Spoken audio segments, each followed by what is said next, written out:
आइए सबसे पहले हम समझते हैं प्रोबेबिलिटी के कंसेप्ट को। चैप्टर है ये डाटा हैंडलिंग, चैप्टर 4 है और एक्सरसाइज का नाम है 4.2। तो देखिए यहाँ पर सबसे पहले प्रोबेबिलिटी समझ लेते हैं। प्रोबेबिलिटी होती क्या है? दैट मीन्स कि प्रोबेबिलिटी मतलब का हिंदी में अगर हम मीनिंग बोलेंगे तो वो होता है संभावना। संभावना दैट मीन्स कि वो हो भी सकता है इवेंट और वो नहीं भी हो सकता। जैसे कि आप आज सोच रहे हो कि मौसम खराब है, लेकिन ये भी तो हो सकता है कि बारिश हो या ना हो। ये दोनों ही पॉसिबिलिटीज हैं कि बारिश हो भी सकती है और नहीं भी हो सकती। ठीक है।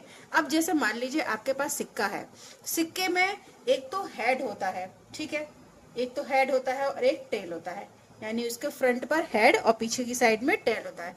तो अगर आप उसको थ्रो करोगे तो प्रोबेबिलिटी क्या है कि उसमें क्या क्या आ सकता है, जो इवेंट कितने हो सकते हैं। तो उसमें इवेंट हमारे कैसे हो सकते हैं? जब हम उसको उछालेंगे तो या तो टेल आएगा या फिर हेड आएगा।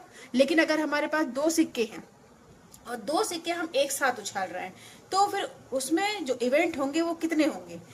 तो ये आप आसानी से बता सकते हैं।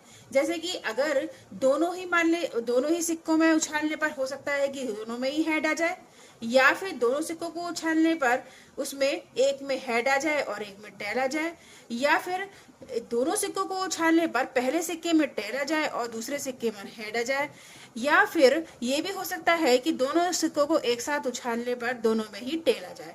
इसका मतलब कितने इवेंट्स यहाँ पर हो रहे हैं? या 4 इवेंट्स यहाँ पर पॉसिबल है कि जब हम किसी सिक्के को, ये एक सिक्के को या दोनों सिक्कों को एक साथ उछालेंगे तो ये यहाँ पर पॉसिबिलिटीज हो जाएंगी कि हेड हेड आ सकता है, हेड टेल भी आ सकता है, टेल हेड भी आ सकता है और टेल टेल भी आ सकता है। इसके अलावा और भी आप एग्जाम्पल के थ्रू समझ सकते हो। जैसे कि आपने डाइस देखी होगी जिससे आप लूडो खेलते हो, तो डाइस में आपने देखा है उसके फेस पर कितने फेस होते हैं? उसके फेस होते हैं 6, जिस पर एक फेस पर यहाँ पर इस तरीके से 1 सर्किल बना हुआ होता है, 1 होल बना हुआ होता है। इस तरीके से हर 6 फेस होते हैं और 6 फेस पर 6 होल बने हुए होते हैं। तो अगर हम उस डाइस को उछालते हैं यानी थ्रो करते हैं तो ये बताइए उसके इवेंट कितने होंगे? दैट मीन्स कि एक कितनी बार आ सकता है। अगर हम यहाँ पर एक के इवेंट देखेंगे, इवेंट ऑफ आउटकम ऑफ 1 का इवेंट देखेंगे तो केवल एक ही बार आ सकता है। ठीक है। इस तरीके से हम इवेंट ऑफ आउटकम 2, तो 2 के इवेंट्स भी क्या है? एक ही बार आ सकता है। इसका मतलब है, या फिर अगर हम 3 इवेंट की बात करते हैं कि जो इवेंट 3 है, इवेंट ऑफ आउटकम 3, इसको हम बात करते हैं तो इवेंट जो 3 है वो भी एक ही बार आ सकता है। ठीक है, एक ही बार आ सकता है। इसका मतलब है किसी भी अगर हम डाइस को उछालते हैं तो क्या प्रोबेबिलिटी हो सकती है? गिवन है list the outcome can you see in this experiment. तो यहाँ पर एक एक्सपेरिमेंट किया गया है जहाँ पर आपको व्हील दिखाई दे रहा है। इस व्हील में इसके बने हुए हैं 5 पार्ट्स। ए 2 टाइम्स है यहाँ पर, बी और यहाँ पर सी और डी, यहाँ पर ये पार्ट्स बने हुए हैं। अब ये जो पॉइंटर है वो उसको हम स्पिन करते हैं तो वो कहीं पर भी जाकर रुक जाता है। ठीक है। तो यहाँ पर ये क्वेश्चन तो ये बोला है, लेकिन फर्स्ट पार्ट में क्या बोला है? स्पिनिंग अ व्हील, एक व्हील स्पिन कर रहा है। तो उसमें हमें बताना है कि अब स्टार्ट करते हैं हम question number first, exercise 4.2। List the outcome you can see in the experiment. तो आप यहाँ पर इस फिगर को देख रहे हो जिसमें कि एक स्पिनिंग व्हील है और यहाँ पर इसको स्पिन करना है। तो आप यहाँ पर कितने सेक्टर देख रहे हो इस व्हील में? यहाँ पर देख रहे हो 2 बार तो यहाँ पर ए है, एक बार बी है और एक बार सी है और एक बार डी है।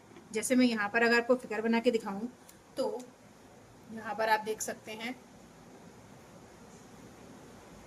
कि यहाँ पर कितने सेक्टर हैं। हम सेक्टर में इसको डिवाइड कर सकते हैं, या आप सेक्टर में डिवाइड कर लीजिए जितने यहाँ पर इसमें गिवन है, और इन सेक्टर्स के नाम मेंशन कर दीजिए कि ये ए सेक्टर है, ये भी हमारा ए सेक्टर है, और ये हमारा बी सेक्टर है, ये हमारा सी सेक्टर है और ये हमारा डी सेक्टर है। यहाँ पर ये स्पिनिंग कर रहा है व्हील। तो यहाँ पर क्वेश्चन पूछा है, आपको लिस्ट बनानी है कि आउटकम कितने होंगे। तो आप यहाँ पर ये देख रहे हो कि यहाँ पर ए 2 टाइम्स आया है, बी सी डी। तो यहाँ पर हमें बताने हैं आउटकम्स कितने होंगे। तो आउटकम देखिए, या तो ए आ सकता है, बी आ सकता है, सी आ सकता है और डी आ सकता है। तो यहाँ पर आप मेंशन कर सकते हो कि द आउटकम्स आर, केवल हमें आउटकम्स बताने हैं।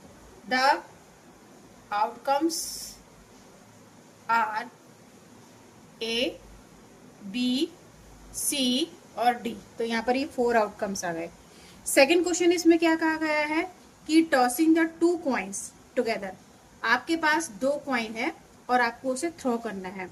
जब आप उसको थ्रो करोगे तो पूछा है कि आउटकम कितने होंगे। तो वहां पर अगर हमारे पास 2 कॉइन्स है, ठीक है, आपको पता है कि जो कॉइन होता है उसमें एक हेड होता है और एक टेल होता है।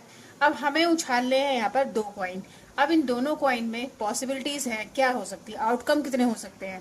तो या तो यहाँ पर दोनों में हेड आ सकता है, या फिर दोनों में टेल आ सकता है, या फिर दोनों में एक में हेड और दूसरे में टेल आ सकता है, या फिर पहले वाले कॉइन में टेल और दूसरे वाले कॉइन में हेड आ सकता है। इस तरीके से जो टोटल आउटकम होंगे यहाँ पर 4 हो जाएंगे। Head head, tail tail, head tail और टेल हेड। तो ये हमारा क्वेश्चन फर्स्ट हो गया कंप्लीट। सेकंड क्वेश्चन करते हैं। सेकंड क्वेश्चन हमारा कहता है when a die is throw list the outcome of the event of getting. तो यहाँ पर है डाई। अब इस डाई को हमें करना है थ्रो। तो यहाँ पर हमें लिस्ट बनानी है कि इवेंट्स कितने होंगे। तो देखिए यहाँ पर फर्स्ट क्वेश्चन जो पूछा है प्राइम नंबर के इवेंट्स पूछे हैं। तो सबसे पहले तो आपको ये पता होना चाहिए कि प्राइम नंबर कौन से होते हैं। तो प्राइम नंबर हमारे होते हैं, देखिए हमारा जो डाइज होती है वो डाइज में सरफेस जो होते हैं वो 6 होते हैं। तो इसका मतलब है कि अगर हम डाइस को उछालेंगे तो या तो 1 आ सकता है, 2 भी आ सकता है, 3 भी आ सकता है, 4 भी आ सकता है, 5 भी आ सकता है और 6 भी आ सकता है। 7 तो नहीं आएगा ना, क्योंकि 7 तो उसके अंदर प्रेजेंट ही नहीं होता। अब देखिए यहाँ पर जो पूछा गया है वो फर्स्ट क्वेश्चन है कि प्राइम नंबर कितनी बार यहाँ पर आएगा। तो देखिए हम फर्स्ट क्वेश्चन का आंसर अगर देंगे तो प्राइम नंबर के आउटकम्स कितने होंगे। प्राइम नंबर जैसे मैंने अभी आपको बताया कि प्राइम नंबर वो होते हैं जो कि या तो अपने नंबर से जाते हैं या फिर 1 से जाते हैं। तो 1 नंबर हमारा जो होता है वो प्राइम नंबर नहीं होता। इसके अलावा आप देखेंगे कि जो 2 है हमारा वो प्राइम नंबर हो गया, क्योंकि या तो ये 1 से जाता है या फिर ये 2 से जाता है, खुद के नंबर से जाता है। तो यहाँ पर 2 हो जाएगा एक। तो दूसरा हमारा हो जाएगा यहाँ पर 3, क्योंकि 3 भी एक ऐसा नंबर है जो या तो अपने नंबर से जाता है या फिर 1 नंबर से जाता है। और हमारा नेक्स्ट है 5 भी हमारा प्राइम नंबर है। अब आप पूछेंगे कि ये 4 और 2 और 6 ये क्या है। देखिए जो ये 4 है ये 2 से भी चला जाता है, 4 से भी चला जाता है और 1 से भी चला जाता है। और 6 ये भी है कि ये 1 से भी जाता है, 2 से भी जाता है, 3 से भी जाता है और 6 से भी जाता है। तो ये तो हमारा प्राइम नंबर नहीं होगा। तो इसलिए हम यहाँ पर जो प्राइम नंबर होगा वो 2, 3, 5 होंगे। और यही हमारे जो इवेंट्स होंगे इसके प्राइम नंबर आने के वो 2, 3, 5 होंगे। सेकंड क्वेश्चन इसमें बी पॉइंट पूछा है। बी पॉइंट में हमें करना है नॉट ए प्राइम नंबर। तो हमें अब इवेंट्स निकालने हैं नॉट ए प्राइम नंबर के। तो पहले आपको ये पता होना चाहिए कि प्राइम नंबर कौन से होते हैं। ये मैंने अभी बताया कि जो नंबर अपने से जाते हैं या फिर 1 से जाते हैं वो हमारे होते हैं प्राइम नंबर। अब वो नंबर यहाँ पर हम देखेंगे जो कि प्राइम नंबर नहीं है। तो यहाँ पर हम मेंशन कर सकते हैं नॉट अ प्राइम नंबर, ठीक है, नॉट अ प्राइम नंबर। अब यहाँ पर आप मेंशन कर लीजिए। तो देखिए और इसके अलावा यहाँ पर जो 4 है और जो 6 है ये दोनों हमारे प्राइम नंबर नहीं है। तो इसके इवेंट हो जाएंगे 4 और 6। तो जब हम बात करते हैं नॉट ए प्राइम नंबर की, इसमें सेकंड क्वेश्चन पूछा है नॉट ए प्राइम नंबर। तो not a prime number that means कि प्राइम नंबर ना आने के इवेंट्स कितने हो जाएंगे यहाँ पर। तो प्राइम नंबर आपको पता है कि जो कि 1 से जाते हैं या अपनी ही टेबल में आते हैं वो प्राइम नंबर होते हैं। लेकिन यहाँ पर जो 1 नंबर है ये हमारा प्राइम नंबर नहीं है, और हमारे पास जो 4 है वो भी हमारा प्राइम नंबर नहीं है, और 6 भी हमारे पास प्राइम नंबर नहीं है। तो यही हो गया हमारा आंसर। नेक्स्ट क्वेश्चन है इसमें number greater than 5। That means कि हमें बताना है कि जो नंबर 5 से बड़े हैं उनके इवेंट्स बताने हैं। तो नंबर ग्रेटर देन 5 हो जाएगा, एक नंबर तो हमारा हो जाएगा 5 और दूसरा नंबर हो जाएगा हमारा 6 जो कि डाइस में आएगा। नेक्स्ट क्वेश्चन है इसमें नंबर नॉट ग्रेटर देन 5। तो जो नंबर 5 से नहीं है ग्रेटर वो बताने हैं हमें। तो वो होंगे हमारे 1, 2, 3, 4, 5। ये हमारे 5 से ग्रेटर नहीं है। तो ये क्वेश्चन हमारा हो गया कंप्लीट। तो क्वेश्चन नंबर 3 हमारा कहता है फाइंड द प्रोबेबिलिटी। हमें फाइंड करनी है यहाँ पर कि पॉइंटर स्टॉप हो रहा है डी पर और हमें उसकी बतानी है प्रोबेबिलिटी। तो देखिए डी पर यहाँ पर केवल एक ही बार है, जो डी है पॉइंट वो यहाँ पर 1 टाइम है। तो इसका मतलब इसकी प्रोबेबिलिटी क्या हो जाएगी हमारा। सबसे पहले देखिए आपके पास फॉर्मूला होता है number of outcome upon total number of outcome. अब नंबर ऑफ आउटकम कितने हो जाएंगे आपके। नंबर ऑफ आउटकम होंगे कि डी केवल एक ही बार आएगा, तो हम इसको लिख सकते हैं 1, ठीक है। यहाँ पर हम 1 लिख देंगे। और टोटल नंबर ऑफ आउटकम कितने हो जाएंगे। तो यहाँ पर टोटल काउंट कर लीजिए 1, 2, 3, 4, 5, यानी 5 यहाँ पर टोटल आउटकम्स हो जाएंगे। तो 1/5 इसकी प्रोबेबिलिटी हो जाएगी डी की, ठीक है। अब हमारा नेक्स्ट आता है, नेक्स्ट क्या है। तो इसमें बी पार्ट आता है probability of getting an S from the well shuffled deck of 52 playing cards. तो आपने प्लेइंग कार्ड्स तो देखे हैं, उसमें जो एक का मतलब आपको हिंदी में उसके बोलते हैं इक्का। जो आपने प्लेइंग कार्ड देखे हैं उसमें इक्का कितनी बार आता है, तो इक्का 2 तो उसमें रेड होते हैं, है ना, और 2 उसमें ही इक्के ब्लैक कलर के होते हैं। तो इसका मतलब टोटल जो इक्के होंगे यानी ऐश होंगे वो 4 होंगे। तो उसकी प्रोबेबिलिटी कितनी होगी यहाँ पर, तो हम निकाल सकते हैं यहाँ पर गेटिंग एन ऐश। तो लिख सकते हैं आसानी से, लिखेंगे हम प्रोबेबिलिटी गेटिंग ऐश। तो 4 होते हैं, 4 जितने भी हमारे टोटल 52 कार्ड्स होते हैं प्लेइंग कार्ड, उसमें से 4 ऐसे होते हैं जो ऐश होते हैं। तो यहाँ पर टोटल हमारे आउटकम टोटल यानी टोटल कार्ड्स कितने हो जाएंगे 52। तो ये ही हमारे टोटल आउटकम्स हो जाएंगे 52। अब इसको आप क्या कर दीजिए, सिंपलेस्ट फॉर्म में कर दीजिए। तो 4 1 जार 4, 4 13 बार जाएगा ये, तो 1/30 इसका प्रोबेबिलिटी आ गई। ठीक है, अब नेक्स्ट देखिए, नेक्स्ट क्वेश्चन है। इसमें हमारे पास क्वेश्चन है कि देखिए यहाँ पर ये आपके पास ये फिगर गिवन है जिसमें कि एप्पल्स रखे हुए हैं। तो इसमें बॉक्स में जो एप्पल्स रखे हुए हैं वो ग्रीन कलर के हैं, रेड कलर का एक है, रेड कलर का एक है, red colour, green colour, green colour, red colour. तो इसमें जो एप्पल्स हैं वो ग्रीन कलर के और रेड कलर के पुट है। अब इसमें आपको क्वेश्चन के अकॉर्डिंग काम करना है। तो पूछा है first question, probability of getting a red Apple. तो रेड एप्पल के आने की प्रोबेबिलिटी क्या है। तो सबसे पहले हमारा जो फॉर्मूला है वो आप सब जानते हैं, प्रोबेबिलिटी का फॉर्मूला होता है number of outcome upon total number of outcome. अब नंबर ऑफ आउटकम यानी रेड जो एप्पल है उनकी हमें प्रोबेबिलिटी निकालनी है। तो यहाँ पर आप देख रहे हो कि जो टोटल नंबर ऑफ आउटकम है वो यहाँ पर टोटल काउंट कर लीजिए कितने एप्पल है। तो total number of outcomes is equal to 1 2 3 4 5 6 7। Total तो यहाँ पर 7 आ गए। और रेड कलर के एप्पल्स कितने हैं यहाँ पर 1 2 3 और ये 4। तो 4 यहाँ पर रेड कलर के एप्पल हैं। अब इनकी जब आप प्रोबेबिलिटी निकालोगे रेड कलर के एप्पल्स की, तो नंबर ऑफ आउटकम यानी कि हमारे जो रेड कलर के एप्पल्स हैं वो निकल के आएंगे 4 टाइम्स, और टोटल नंबर ऑफ आउटकम है हमारे 7। तो 4/7 रेड कलर की प्रोबेबिलिटी आ गई। तो इसमें नेक्स्ट क्वेश्चन आता है, question number 4। Number 1 to 10 are written on 10 separate slips. One number on one slip kept in a box and mixed well. One slip is chosen, the box without looking it to it there is a probability of। तो यहाँ पर हमें देखिए एक box के अंदर 1 से लेके 10 तक स्लिप के ऊपर लिखा हुआ है और एक स्लिप में एक नंबर लिखा हुआ है, और उन स्लिप्स को एक बॉक्स के अंदर रख दिया है सफल करके। अब वहां पर बताना है बिना देखे हमें उसमें से पर्चियां निकालनी है, वो स्लिप्स निकालनी है।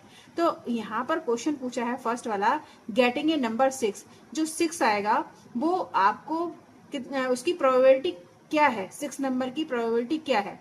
तो देखिए हम सब समझ चुके हैं। देखिए आप बॉक्स के अंदर अगर आप हाथ डालोगे बिना देखे निकालोगे तो 6 केवल एक ही बार आएगा, है ना। टोटल नंबर टोटल जो स्लिप्स हैं उसके अंदर 10 है, लेकिन जो 6 नंबर की आप स्लिप आपके पास आएगी वो 1 टाइम ही आ सकती है। तो यहाँ पर आप कैसे इसको मेंशन करोगे, कैसे लिखोगे इस क्वेश्चन को। तो गेटिंग हमारा फर्स्ट क्वेश्चन है, गेटिंग अ नंबर 6। तो टोटल नंबर ऑफ आउटकम कितने हैं यहाँ पर, total number of outcomes is equal to 10 slips हैं, और हमें प्रोबेबिलिटी निकालनी है 6 की। तो number of favourable outcome, number of favourable outcome, और फेवरेबल नंबर कौन सा है हमारा 6। ठीक है, 6 है तो वो कितनी बार आएगा 1 टाइम। तो यहाँ पर हमारी जो प्रोबेबिलिटी हो जाएगी 6 की वो हो जाएगी यहाँ पर 1/10। तो ये हो गया हमारा क्वेश्चन सॉल्व। नेक्स्ट क्वेश्चन इसमें पूछा है getting a number less than 6। Getting a number less than 6 यानी कि हमारे पास जो स्लिप है 10 उसमें से लेस देन 6 नंबर आने की क्या प्रोबेबिलिटी है। तो देखिए हमारे पास 1 भी आ सकता है, 2 भी आ सकता है, 3 भी आ सकता है, 4 भी आ सकता है, 5 भी आ सकता है ना, जो 6 से लेस हैं। तो 5 तक हमारे फेवरेबल आउटकम हो जाएंगे। तो नंबर ऑफ फेवरेबल आउटकम कितने हो जाएंगे यहाँ पर 6, लेस 6 यहाँ पर लिखेंगे, यहाँ पर हो जाएंगे 5। और टोटल नंबर ऑफ आउटकम है हमारे 10। तो हमारा फॉर्मूला बनता है प्रोबेबिलिटी निकालने का, यहाँ पर ये हो जाएगा हमारा, यहाँ पर लिखेंगे 5 हमारे फेवरेबल आउटकम्स हैं और टोटल नंबर ऑफ आउटकम्स 10 हैं, तो प्रोबेबिलिटी ऑफ 6 निकल के आ जाएगी, वो आ जाएगी हमारी 5/10। इसको आप सिंपलेस्ट फॉर्म में कर दीजिए, 5 1 5 5 2 10 यानी 1/2। इसका मतलब हो गया कि 1/2 इसकी प्रोबेबिलिटी हो जाएगी। तो हमारा नेक्स्ट क्वेश्चन पूछा गया है getting a number greater than 6। तो यहाँ पर हमें उन नंबर की प्रोबेबिलिटी निकालनी है जो 6 से ग्रेटर है। तो 6 से ग्रेटर कौन कौन से नंबर होंगे? एक तो 7 होगा, 8 होगा, 9 होगा और 10 होगा। तो इस तरीके से हमारे पास 4 नंबर ऐसे होंगे जो 6 से ग्रेटर होंगे। तो यहाँ पर हम जो लिखेंगे फेवरेबल आउटकम वो 4 होंगे, ठीक है। और टोटल नंबर ऑफ आउटकम आपको पता ही है कि उसके अंदर 10 स्लिप्स हैं। तो प्रोबेबिलिटी कितनी हो जाएगी ग्रेटर देन 6 की? यहाँ पर 4/10। आप इसको सिंपलेस्ट फॉर्म में कर सकते हैं, 2 2 जा 4, 2 5 जा 10। तो ये हो गया 2/5, ठीक है। नेक्स्ट, इसी में हमारा जो थर्ड पॉइंट पूछा है getting a number 1 digit number, ठीक है। इसमें थर्ड पॉइंट है, इसमें बोला गया है गेटिंग ए 1 डिजिट नंबर। तो 1 डिजिट नंबर में देखिए 10 स्लिप्स आपके पास टोटल है, उसमें जो 1 डिजिट तक नंबर है वो 9 तक होंगे। जो 10 डिजिट नंबर हो जाएगा वो 2 डिजिट का हो जाएगा, 1 और 0। तो 2 डिजिट का हो जाएगा, तो इससे 1 डिजिट के नंबर जो होंगे वो 9 तक ही होंगे। तो यहाँ पर फेवरेबल आउटकम हमारा हो जाएगा 9। तो यहाँ पर हमारा हो जाएगा 9। और टोटल आउटकम आपको पता है 10 हो सकते हैं, क्योंकि 1 नंबर की स्लिप भी निकल सकती है, 2 नंबर की स्लिप भी निकल सकती है, 3 नंबर की भी स्लिप निकल सकती है। तो हमारा यहाँ पर आसानी से हम प्रोबेबिलिटी निकाल देंगे। प्रोबेबिलिटी इक्वल टू 9/10, ठीक है। तो ये हो जाएगा हमारा आंसर।